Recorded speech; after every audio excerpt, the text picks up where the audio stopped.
Colin had a problem and a microphone to spare. Thomas took it up and so the podcast went to air.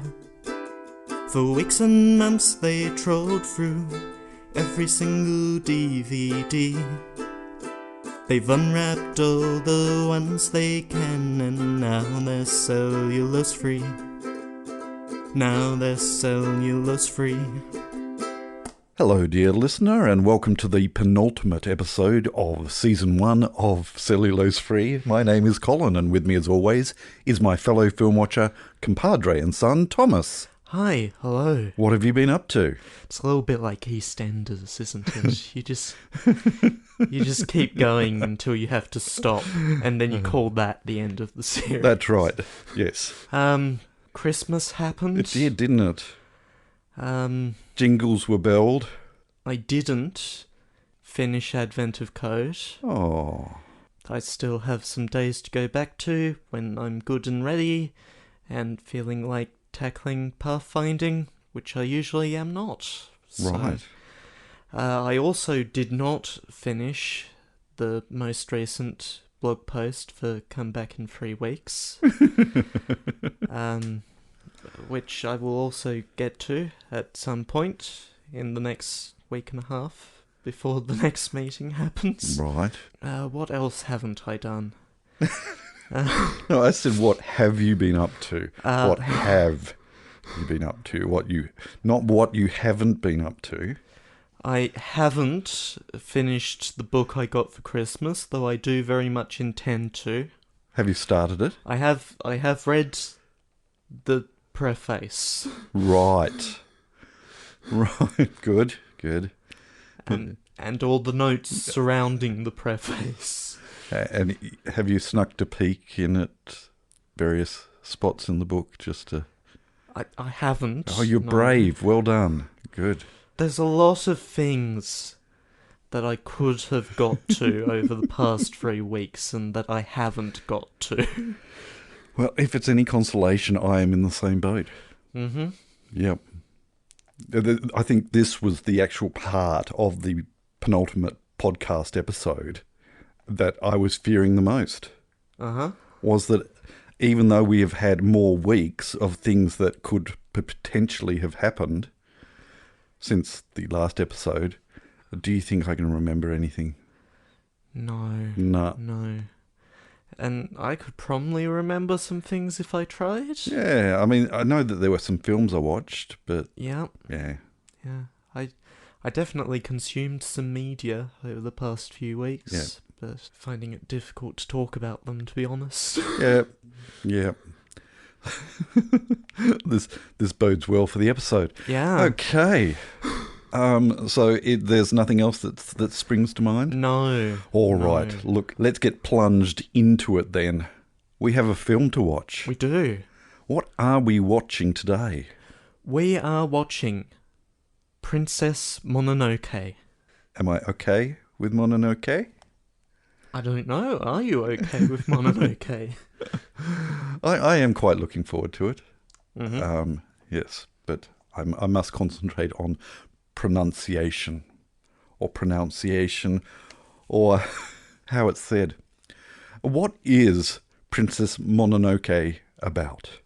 A prince infected with a lethal curse sets off to find a cure and lands in the middle of a battle between a mining town and the animals of the forest. Right. Whose plot synopsis was that? That was Netflix's plot synopsis. Which is where we're going to be watching today. It is on the shelf, but I decided not to grab the disc. We're going to watch Netflix version of it. It's possibly a little better quality-wise. Right. What do we do now? What we do now is that you say... Call you a mongrel. Well, no, not yet. When? You say we'll watch the film. Yeah.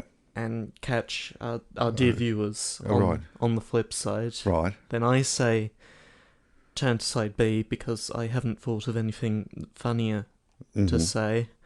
And then you've had all these episodes to actually come up with something funnier. Well, whereas my retort or comeback is satisfying enough each and every time. I'm saying that usually there's not something funnier. Right. If there's something related to the film or what's just happened, you try to tie it in. But usually there isn't, so I don't bother. And did you watch Pinocchio? Sorry, Netflix is showing. I have not seen Guillermo del Toro's Pinocchio yet. Right. I am told it is the only good Pinocchio to have come out this year. Or last year. Welcome to 2023. Yes. Thomas has lost a year. Right. Oh, I've been losing years all over the place. Yeah, left, right and centre. Bit of a mess, really. So we're going to watch Princess Mononoke. We're then going to come back and talk about it. So we'll do that. Turn to side B? What? What's that got to do with anything? I don't understand. Lift up the laser disc. No, we're watching it on a streaming service. Turn over the laser disc. You'll damage the Laserdisc player. And watch the episode again in widescreen? No, I think we should watch it in portrait mode. Yeah. We'll catch you on the flip side. Turn to side B. You mongrel. Again.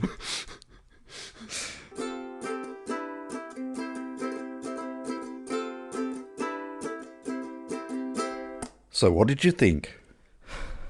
I enjoyed it. But I think I wanted to enjoy it more. Right. Like, there's some good themes in there. The dub is reasonable. There's some very beautiful shots, although perhaps they're held on just a little too long for my liking. But I don't know that makes the film bad. Like, it's clearly a good film. And I did enjoy it. But again, I wanted to enjoy it more than I did. I do understand where you're coming from. My thoughts in regard to wanting to enjoy it more, I was just thinking myself, there are a number of foreign films where the dub works and the pacing works with that dub, but there are certain films where I really wish that not only could I watch it and understand it in the original language, but also understand more of the deep culture that it emerged from. And so I think as far as my enjoyment of it, that is my major limitation for this film, is that there is a bit of it that culturally I'm missing out on. And I know that is the case. And I also know that there are a lot of compromises because of that culture caused in the translation, the dub translation. It can't be a straight word-for-word translation. It has to try and emulate I guess, mythos, would that be the word? That Western culture can sort of grasp to a certain extent. But compromises have to be made when that is done that aren't necessarily things that have to be done with other non-English films or films translated into another language and dubbed. So there were times where I really, really did feel like, gee, I wish that I actually knew what really was going on and not what some American executives made the decision of, this is the story that we can deal with. Because there are a number of places where I think that went on. there's some stories Yep. around this film. The Weinsteins, who were in charge of Miramax at the time, hired Neil Gaiman, who was a reasonably famed author at the time, Yep. to do the script, and he did a reasonable job of that. And then, when Ghibli asked the Americans to remove some of their executives' names, the Weinsteins and Scott Martin, from the posters for the dub release, they instead removed Neil Gaiman's name. Unbelievable. The story also goes that Harvey Weinstein, the Yep. former producer and convicted sex offender, Yep. wanted to cut the film down considerably, Yep. and received from Miyazaki a samurai sword with the message, "No cuts." Yes. And so we have seen it in its full length. Yeah, and what I do find surprising about that length is that it really does start off very, very fast-paced, and you get thrown straight into what is going on. And so then it's almost backwards in the way we're used to watching film, where something gets ramped up. It seems to ramp down. The finale of it is quite impactful, but I don't think it's anywhere near as dramatic as the first 5 minutes of this film. And I'm not saying that is a bad thing, but I don't know of many films that throw a whole heap at you that it's almost going faster than you can process what is going on, because it is otherworldly, and yet you know that even though it's otherworldly, the people that are dealing with these spirits and these gods and what have you, it's a natural thing for them. So you've got two levels of trying to gain understanding of what is going on. One that mere mortals can grasp what is going on and you can't, and the fact that all of these things are going on. So pacing-wise, there are certainly scenes that do linger, and if it wasn't so beautiful, every single frame being a labour of love and you can see it, I think that would possibly irk me more, pacing-wise. I was conscious of the slow bits that could have been trimmed 5 or 6 seconds here and 5 or 6 seconds there, but I didn't begrudge those decisions being made. And it was Miyazaki, wasn't it? Yes, this was a Miyazaki film. I fully understand why he didn't want anyone touching it with with even 6 seconds being trimmed. It was very, very much his movie, and you either take it as it is or don't take it at all. But the colours, the motion, I was trying to get my head around time-wise what was coming out from Disney. So it was a couple of years after Lion King, and I can't remember what came out after Lion King, which would probably have been a little closer to Disney animated canon. So I think this was 97. In Japan, it was 97. Right. Yes. Yeah, but yeah. Yeah. 97 would have been Hercules. Right. So Lion King was 94. Yeah, so 3 years before that. And as far as animated style, I don't want to be harsh here, but memory-wise, this has had a far greater impact on me than Hercules, that I have very, very little memory of. And I think that has a lot to do with the fact that everything is laboured over and perfected. The one thing that it did remind me of Disney-wise was Pinocchio from 1940, where the bubbles underwater were all having to be hand-drawn and hand-animated, and just the labour involved in doing that. And then having all the Kodama forest sprites with their turning heads there were certain scenes where there were hundreds of those on screen, and there would have been just absolute hours upon hours upon hours put into just a few seconds of those scenes going on.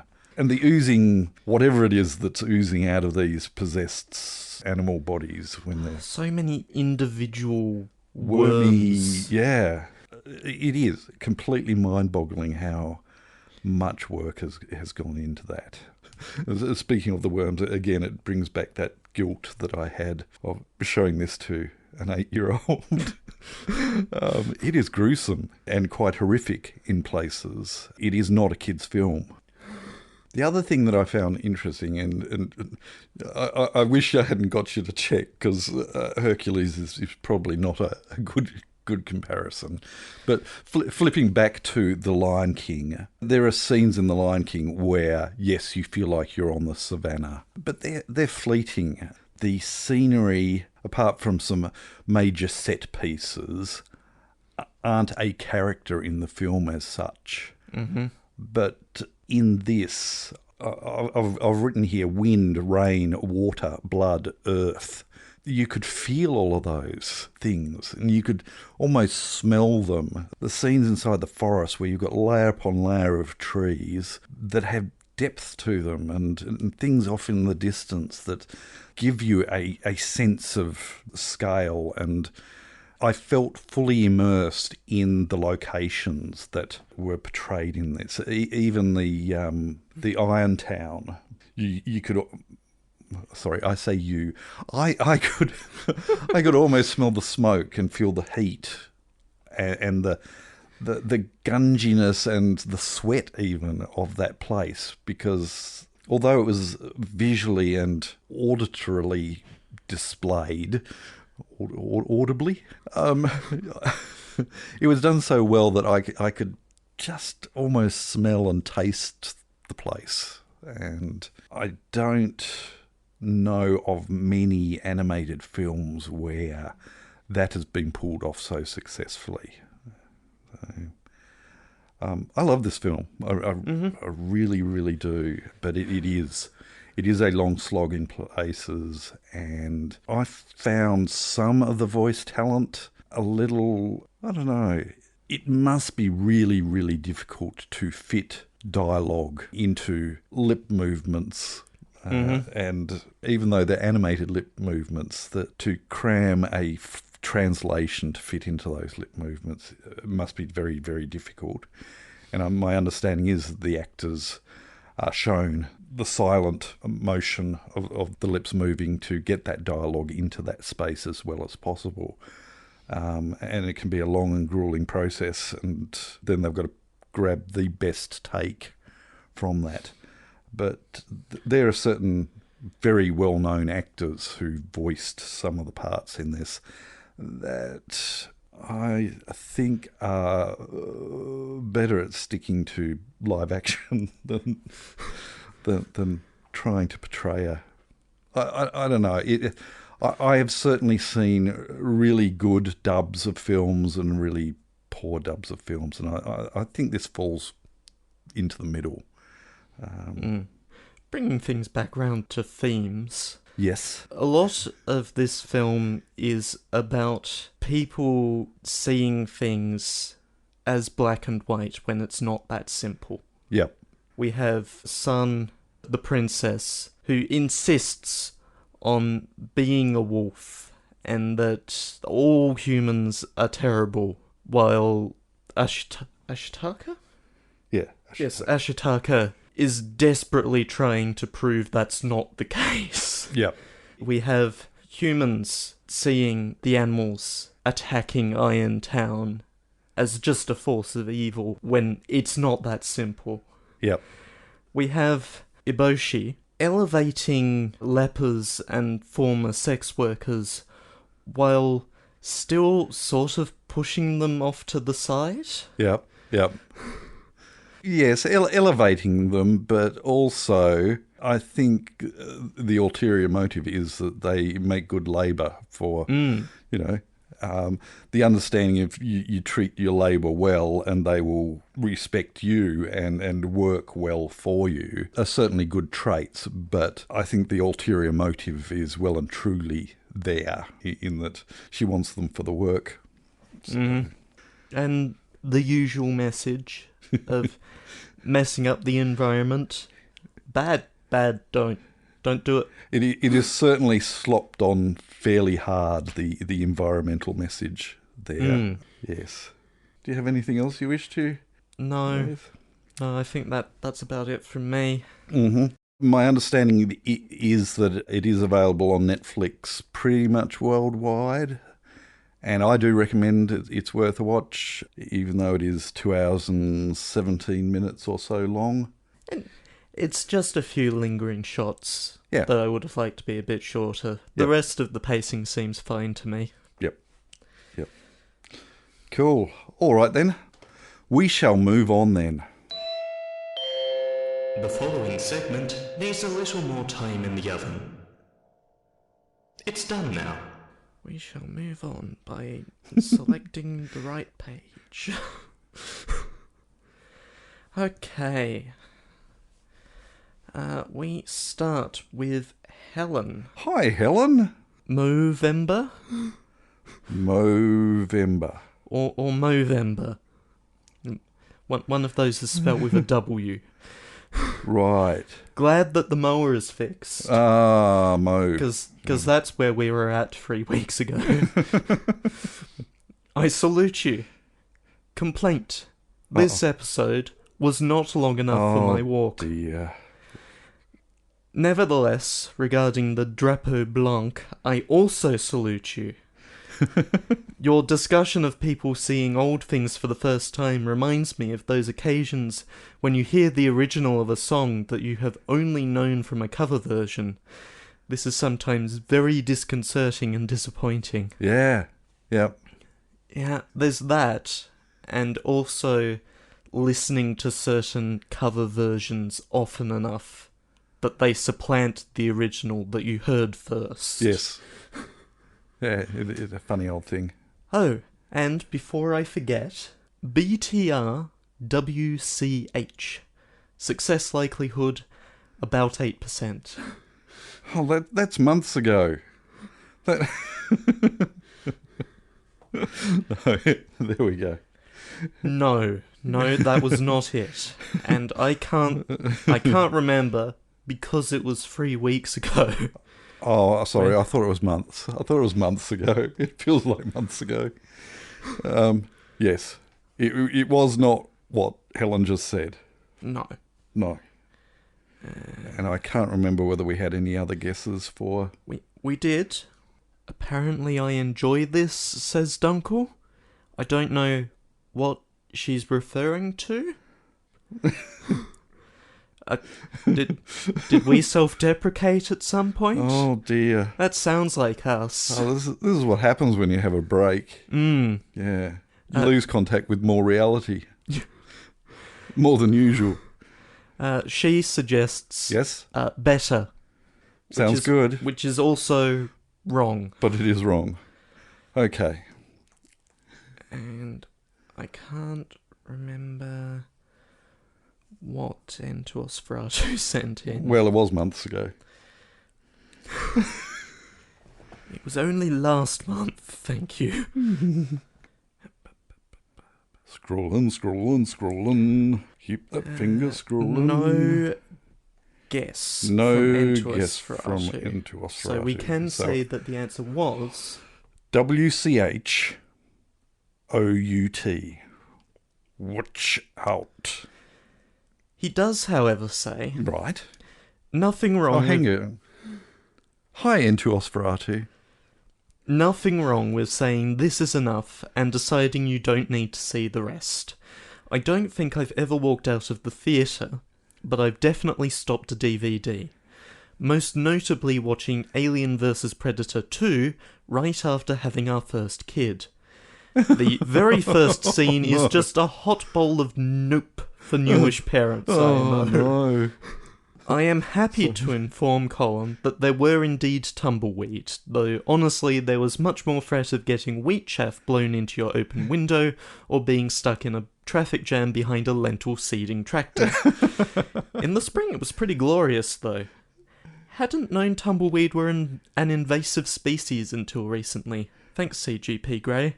Oh, Yeah, they are... Wow. They are absolute devils, tumbleweeds. Yeah. I've only seen it in real life a couple of times. Once in the US, and just fleetingly. But there is a version on the mainland of Australia. Do you remember in Wagga? That fence line that was absolutely... I think it was the fence to an Air Force base. But all of these tumbleweeds had blown into the corner of this fence, and it was just piled a couple of metres high, all trapped in there. I don't remember that exact occasion. Right. Now, I do not know whether this species is the same species as what I always understood was Native American tumbleweed, but... Well, native or otherwise, it can still be invasive. That is true. Entuosferatu has more to say, but I am just getting myself some context. When was that? Oh, 2010, 12 years ago. Osmega Waka Waka was 12 years ago. It was indeed. Almost 13. Yes. Yeah, closer to 13. Yeah, I think. Yes, Easter weekend. Yes. Of that year. Yep. Fun getting one stuck under your car. Why does it smell like wood smoke? Oh, no. Excited for next week, which is to say 3 weeks from then. Which is to say the film we just watched.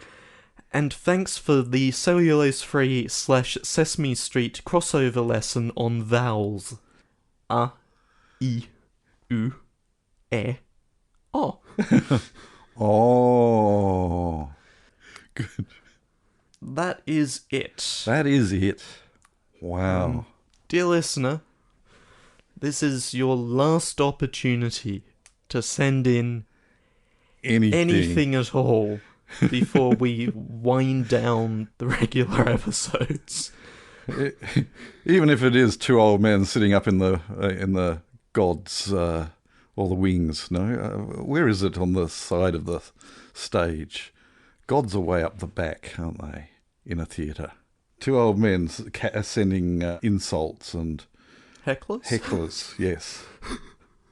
Even if you heckle us, this is your opportunity, your last opportunity to... You really, really let out that Statler and Waldorf energy. Yeah. Okay. All right, then. Do send it in. Yeah. I don't know how we will possibly handle any responses to next episode. No. We have an addendum episode or a... Now we want to be careful not to create a self-perpetuating system. Oh, that's true, isn't it? Yes. Oh, let's move on.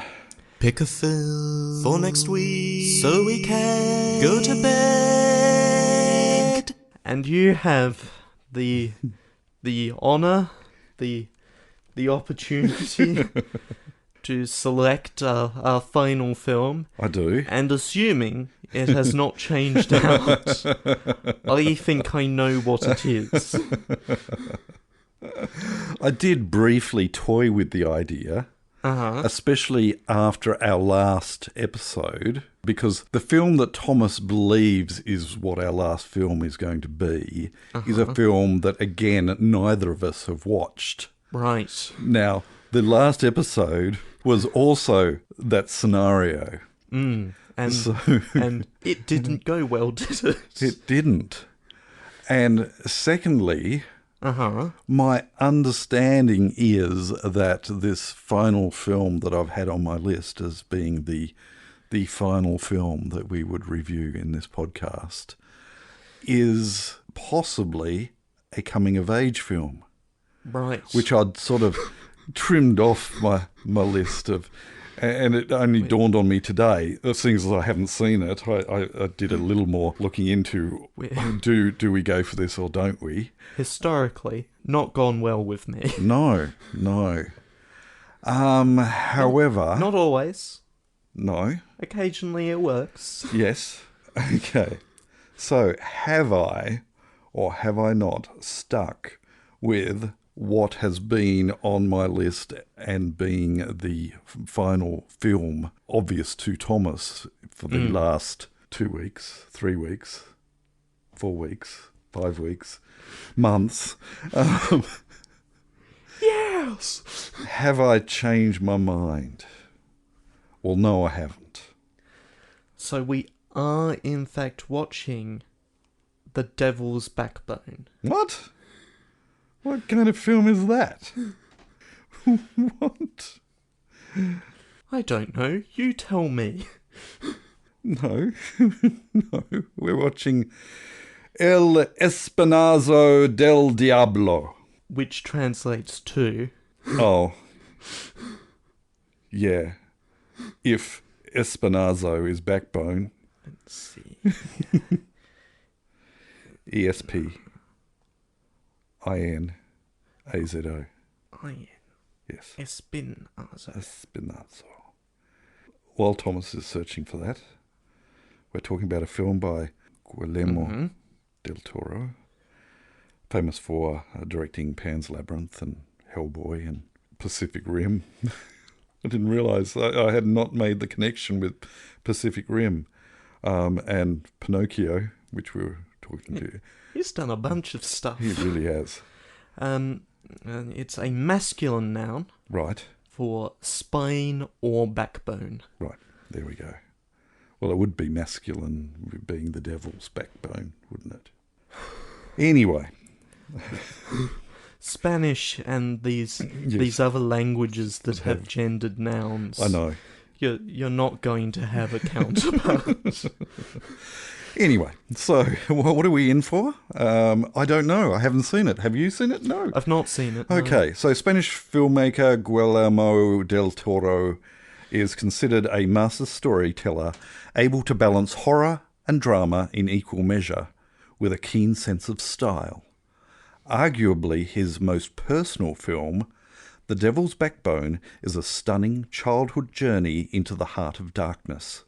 Set during the final week of the Spanish Civil War, The Devil's Backbone tells the story of Carlos, a young boy who, after his freedom-fighting father is killed, is sent to a haunted rural orphanage full of terrible secrets.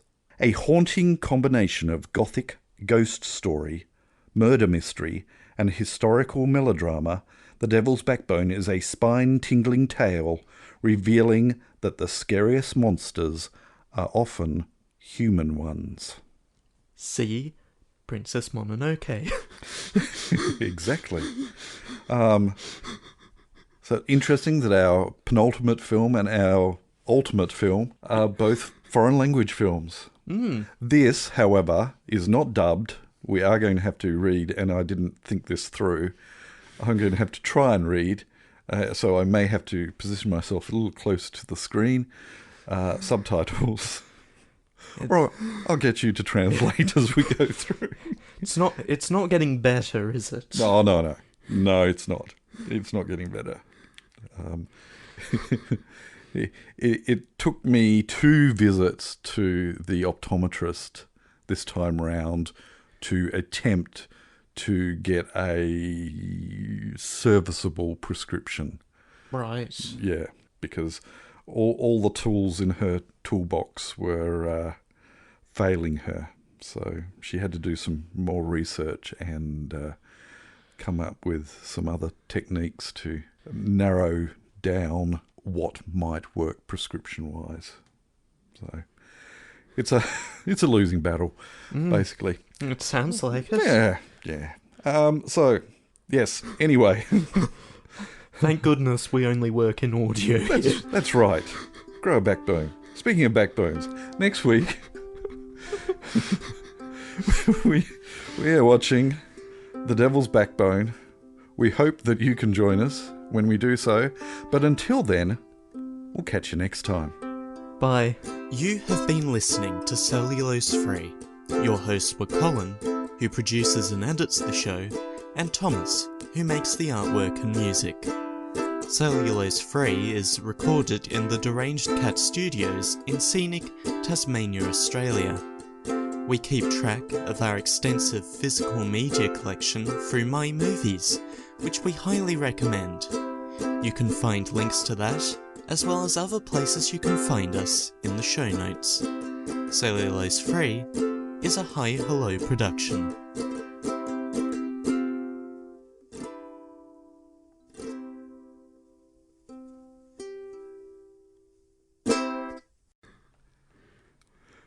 How was that for a segue?